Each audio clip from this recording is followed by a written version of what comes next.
Hi friends, welcome to my honey stories. నేను మీ Lakshmi. Mister arrogant, వీడికి guts ఎక్కువ. 20 episode. చీర చెంగుతో మొహానికి పట్టిన చెమటను తుడుచుకుంటూ థ్యాంక్ యూ క్రిష్ అని మెరిసే కళ్ళతో అంది హారిక. అప్పుడే గుర్తొచ్చినట్టుగా చేతులు దులుపుకుంటూ ఏంటి ఈ డస్ట్, రేపు మణికి చెప్పాలి అంటూ చేతులు చూసుకుంటూ నిలబడ్డాడు ఆర్యన్. అతన్ని చిరుకోపంగా చూస్తూ తమ్ముడు తమ్ముడే పేకాట పేకాటే అంటారు కదా, ఎంత కోపం ఉన్నా టాలెంట్ని మాత్రం మెచ్చుకోవచ్చని ఒకరు చెప్పారు అంటూ నవ్వి డోర్ ఓపెన్ చేసుకుని బయటికి వెళ్ళిపోయింది హారిక. ఆమె వెళ్ళగానే ఆర్యన్ చైర్లో కూలబడి దోసిళ్లలో ముఖం దాచుకొని బలంగా ఊపిరి పీల్చుకున్నాడు.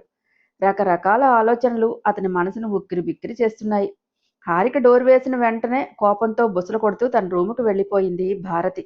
ఇది చాలా చేస్తుంది. దీన్ని ఇలాగే వదిలేస్తే పెదబాబుని చాలా ఈజీగా మెల్ట్ చేసేస్తుందేమో. పెళ్ళాం రుచి తెలిస్తే ఇంకేం కనిపించవు కళ్ళకి. నో నో, అలా వాళ్ళిద్దరినీ కలవనివ్వకూడదు అని తీవ్రంగా ఆలోచిస్తూ ఫోన్ తీసుకుని బాల్కనీలోకి వెళ్ళి ఒక నెంబర్కి కాల్ చేసింది. లేట్ నైట్ పార్టీ డ్రింక్ చేస్తూ మత్తుగా ఊగిపోతున్న ఒక మధ్యవయస్కురాలైన మహిళ ఫోన్ రింగ్ అవటంతో తీసి చూసింది. స్క్రీన్పై భారతి అనే పేరు కనిపించగానే బ్రైట్ స్మైల్ ఇచ్చింది. తనతో ఉన్న వ్యక్తికి యు ఆర్ ఎంజాయ్ ఉమ్మా అంటూ సరదాగా ఒక కిస్ ఇచ్చి పక్కకు వెళ్ళి కాల్ లిఫ్ట్ చేసి హలో బారు, హౌ ఆర్ యూ అంటూ మత్తుగా అడిగింది. ఏంటే పార్టీలోనా అంటూ నవ్వుతూ అడిగింది భారతి.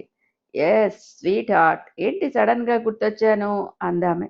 మాలా, నీకొక బంపర్ ఆఫర్ ఇద్దామని కాల్ చేశానే. వాట్, నీకింత దయాగుణం ఎప్పుడు వచ్చిందే? ఏ కాశీ రామేశ్వరం గాని వెళ్ళావా ముక్తి మార్గం వెతుక్కుంటూ అంటూ నవ్వింది. ఏ స్టూపిడ్ ఫెలో, నాకు ముక్తి మార్గంలోకి పోవాల్సిన కర్మేంటి? 100 కోట్లకు అధిపతిని నేను అంటూ గర్వంగా నవ్వింది భారతి. ఆ, పేరు గొప్ప ఊరి దెబ్బ అన్నట్టుందే నీ వాలకం.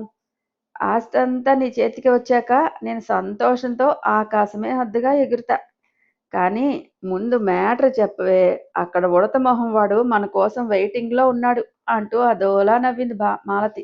ఏ ఇంకా ఏంటి ఈ వేషాలు? ఏజ్ బారైనా నీ ఎంజాయ్మెంట్ వెనక ఎన్నాళ్ళు పరిగెత్తుతావు అంది భారతి విసుగ్గా. వయసు ఉడిగే వరకు, అందం పోయే వరకు అంటూ నవ్వి ఇంతకీ ఎందుకు కాల్ చేసావో చెప్పవే అంది మత్తుగా. రేపు ఈవినింగ్ లోపు నీ కూతురు ఇక్కడ ఉండాలి, తన సర్టిఫికెట్స్తో సహా. బారు, మయూరిని రమ్మంటున్నావా? వాట్ ఎ సడన్ సర్ప్రైజ్ అంటూ ఆశ్చర్యపోయింది మాలతి. మన మయూర్తో చాలా పని పడింది, మార్నింగ్ చేస్తా, తనని రెడీగా ఉండమని. ఓకే బాయ్, ఎంజాయ్ బేబ్, నీ పనే బాగుంది, నేను ఉన్నది ఎందుకులే, చెప్పుకుంటేనే సిగ్గుగా ఉంది అంటూ నీరసంగా అంది భారతి. ఏంటే అప్పుడే సురేంద్ర డౌన్ అయ్యాడా? మీ మధ్య రొమాంటిక్ డేస్ లేవా? వయాగ్రా ఏమైనా ఇవ్వవే, ఇక నైట్ అంతా అంటూ కొంచెం వల్గర్గా ఆట పట్టించింది మాలతి. పోవే సిగ్గులేనిదానా, బాయ్ అంటూ భారతి కాల్ కట్ చేసింది. వెంటనే ఎవరికో మెసేజ్ చేసి ఫోన్ తిప్పుతూ ప్లాన్ ఇంప్లిమెంట్ చేశా, రేపే ఇంపోర్ట్ అవుతుంది అంటూ విషపునవ్వు నవ్వుతూ, హారిక, నాతోనే ఆటకు సిద్ధపడ్డావు కదూ, ఆట నీది, వేట నాది. నువ్వు పుట్టక ముందే నేను ఈ ఆట ఆడటం మొదలుపెట్టాను. నువ్వెంత నా ముందు చిన్న గడ్డి పువ్వి. పొద్దున్నే వికసిస్తావు, మధ్యాహ్నం ఎండకి తలవాల్స్తావు. దానికే ఇలా తల్లెగరేస్తే ఎలా అంటూ తన ప్లాన్ సక్సెస్ అవుతుందనే నమ్మకంతో నవ్వుకుంది భారతి. ఈ భారతి చదువు వెలగబెట్టడానికి వేరే స్టేట్కి వెళ్ళింది గతంలో. అక్కడ ఫ్రెండ్షిప్ మొదలైంది. మాలాది మొదటి నుంచి ఎంజాయ్ చేసే టైపే. కాలేజీలో కూడా రోజుకో వ్యక్తిని మెయింటైన్ చేసేది. సురేంద్రతో పెళ్ళయ్యాక ఆఫీస్ వర్క్ మీద వచ్చినప్పుడు సురేంద్రను చూసి అతనిపై మనసు పారేసుకుంది. సైట్ కొట్టడం మొదలుపెట్టింది.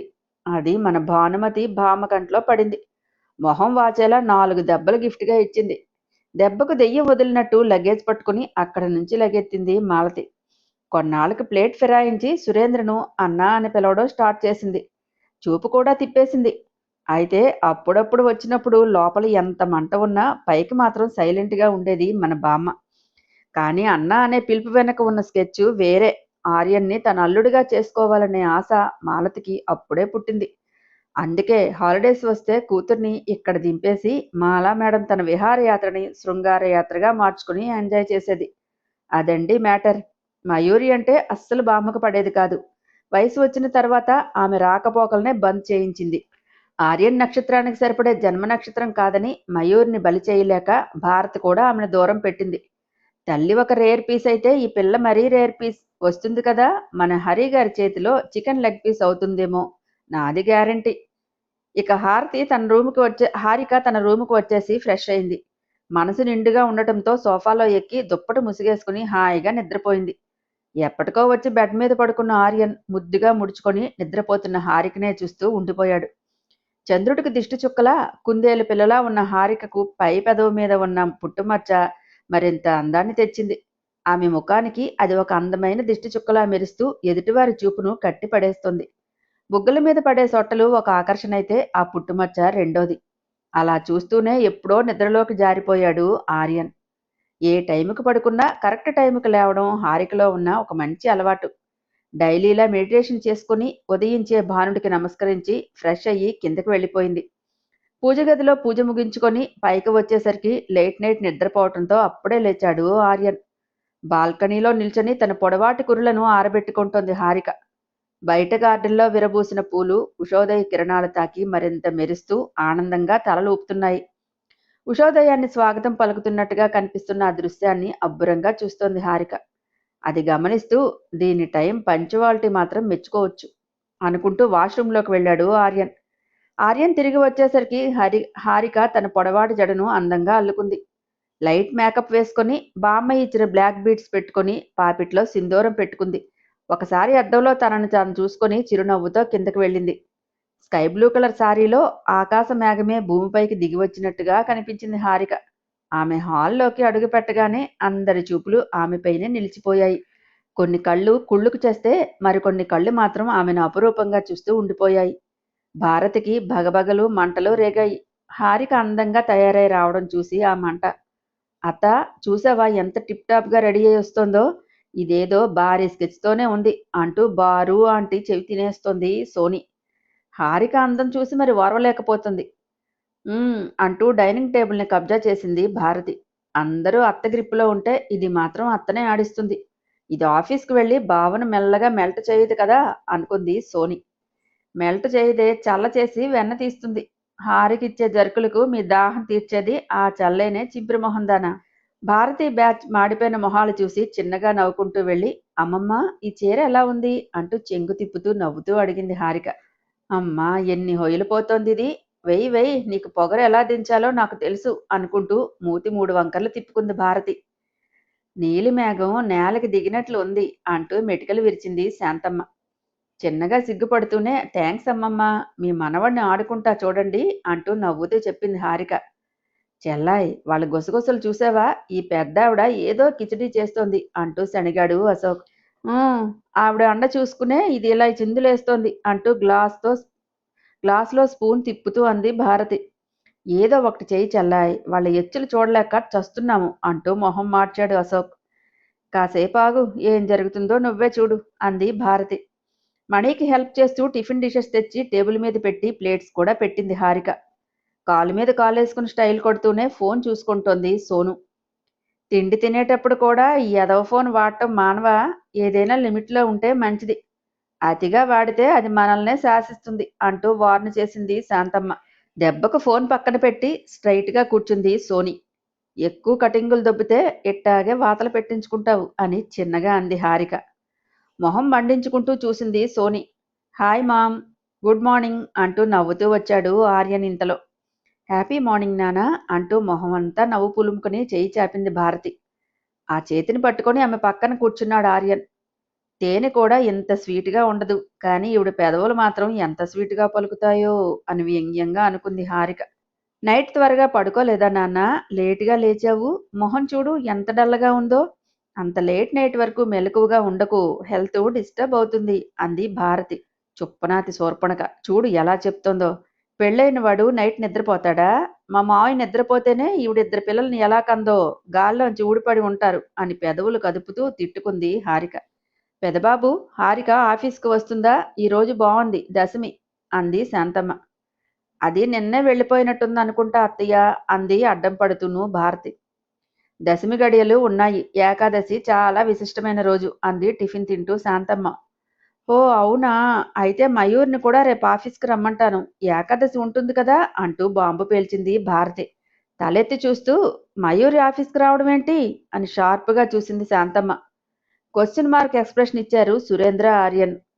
ఓ మర్చిపోయాను చెప్పటం. మొన్న మాల ఫోన్ చేసి మయూరికి బిజినెస్ ట్రిక్స్ నేర్పమంది. ఈ ఇయర్ తనని కంపెనీకి సీఈఓ చేస్తుందట.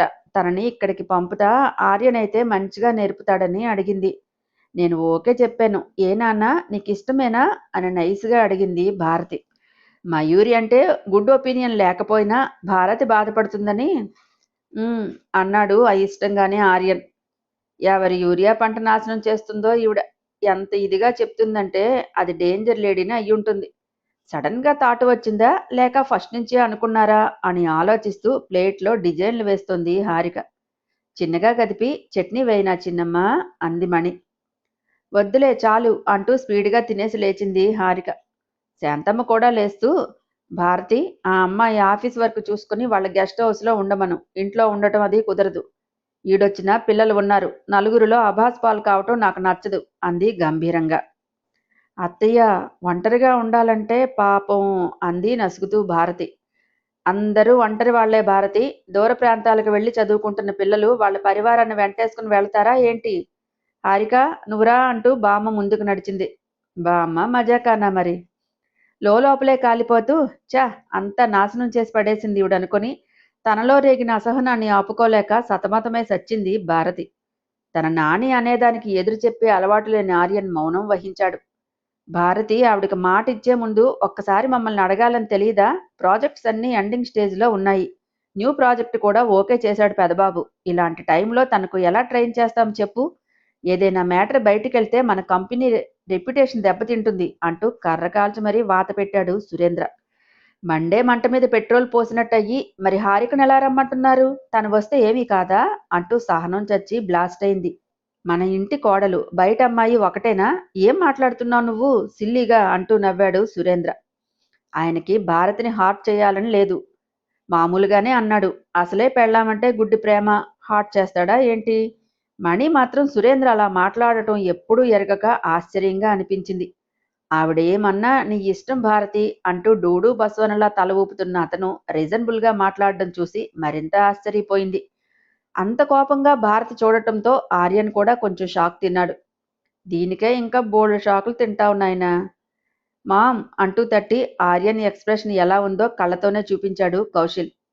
అప్పుడు సెన్స్లోకి వచ్చి ఆర్యన్ని చూసి నార్మల్ అవుతూ ఫేస్కి ఫేక్ స్మైల్ అంటించుకొని మీకు ఏది మంచిదైతే అదే చేయండి. కానీ మయూరిని రానివ్వండి. నా మాట పోతుంది అంది భారతి. మామ్ నేను చూసుకుంటాలే నువ్వు ఫీల్ కాకు అన్నాడు ఆర్యన్. నా కొడుకే బంగారం. ఈ తల్లి మనసు నా బిడ్డకు తప్ప మీకు అర్థం కాదు అంటూ పొగుడుతూ మెటికలు విరిచింది భారతి. అప్పుడే అక్కడికి వచ్చిన హారిక అది విని ఈవిడేంటి వీధి నాటకాన్ని ఇంతగా రక్తి కట్టించేస్తోంది? ఏం వరం ఇచ్చాడో ఈ గురుడు అంతలా పొంగిపోతుంది బొబ్బట్ల అనుకుని భారతి వైపు చూసింది. మణి అందరికీ కాఫీ సర్వ్ చేసి వెళ్ళింది. శాంతమ్మ పెదబాబు అంటూ పిలిచింది. హా నాని అన్నాడు పేపర్ చదువుతూ తల ఎత్తి చూసి. బామ్మ తన గుప్పెట తెరిచి అందులో ఉన్న డైమండ్ పెండెంట్ చూపించింది. ఇది హారికకి వేస్తున్నా అంటూ ఆమె మెడలో వేసింది. అది చూసినవా ఇంట్లో వాళ్ళందరికీ ఒక్కసారి షాక్ తగిలినట్టయింది. శ్రావ్యకు జలసి తన్నుకొచ్చింది. నాని అంత కాస్ట్లీది తనకిస్తావేంటి? నాకు ఒక్కసారన్నా వేశావా? ఎన్నిసార్లు అడిగాను నిన్ను? నాకంటే తను ఎక్కువైందా అంటూ విరుచుకుపడింది. అమ్మమ్మకు మనం కనిపించడం లేదు శ్రావ్య. ఆవిడగారు ఏం మందు పెట్టిందో తనకే అన్నీ ఇస్తుంది అంటూ సన్నాయి నొక్కులు నొక్కింది సోని. ఏహే ఆపండి మీ గోల. ఎవరికి చెందేది వాళ్లకే ఇస్తాను అంటూ చిరాకుపడి ఇది మీ తాతగారు నీ భార్యకి ఇవ్వమని నాకు అప్పగించారు. నేను ఆయన మాట పూర్తి చేశాను. నీకు సమ్మతమే కదా అని ఆర్యన్ని ప్రశ్నించింది బామ్మ. అంటూ తల ఊపాడు ఆర్యన్. అది రేర్ డైమండ్ కావటంతో తళుక్కుమంటూ మెరిసి చూపరులను ఆకట్టుకుంటూ అందరి చూపుల్ని తన వైపే తిప్పుకుంది. భారతి బ్యాచ్ కళ్లల్లో అసూయ, హారిక అంటే ద్వేషం కొట్టొచ్చినట్టు కనిపించాయి బామ్మకి. హరి ఇది జాగ్రత్తగా చూసుకో. నీ అత్తగారి జ్ఞాపకార్థంగా దాచుకున్నది నీకు ఇస్తున్నాను. అది కేవలం ఒక వస్తువు కాదు, మీ అత్తగారు నీకిచ్చిన గౌరవం కూడా. అది గుర్తుపెట్టుకో అని సీరియస్గా అంది బామ్మ. సరే అమ్మమ్మ అంటూ నవ్వింది హారిక. భారతి విసురుగా అక్కడి నుంచి వెళ్ళిపోయింది. వెనకే వెళ్ళాడు సురేంద్ర. శ్రావ్య కోపంగా కాలు నేలకు తాకిస్తూ బుసలు కొడుతూ వెళ్ళింది. ఏంటో సెంటిమెంట్ పేరు చెప్పి అనవసరమైన వాటికి ప్రయారిటీ ఇస్తూ షో చేస్తున్నారంటూ వెళ్ళిపోయాడు కౌశల్. పేపర్ పడేసి ఆర్యన్ కూడా అక్కడి నుంచి వెళ్ళిపోయాడు. వెళ్తున్న ఆర్యన్నే చూస్తోంది హారిక. హాయ్ ఫ్రెండ్స్, నా ఛానల్ నచ్చితే గనక లైక్ చేయటం, షేర్ చేయటం, సబ్స్క్రైబ్ చేసుకోవటం మర్చిపోకండి. పక్కనే ఉన్న బెల్ ఐకాన్ని ప్రెస్ చేయండి. నెక్స్ట్ అప్డేట్ కోసం వెయిట్ చేస్తూ ఉండండి.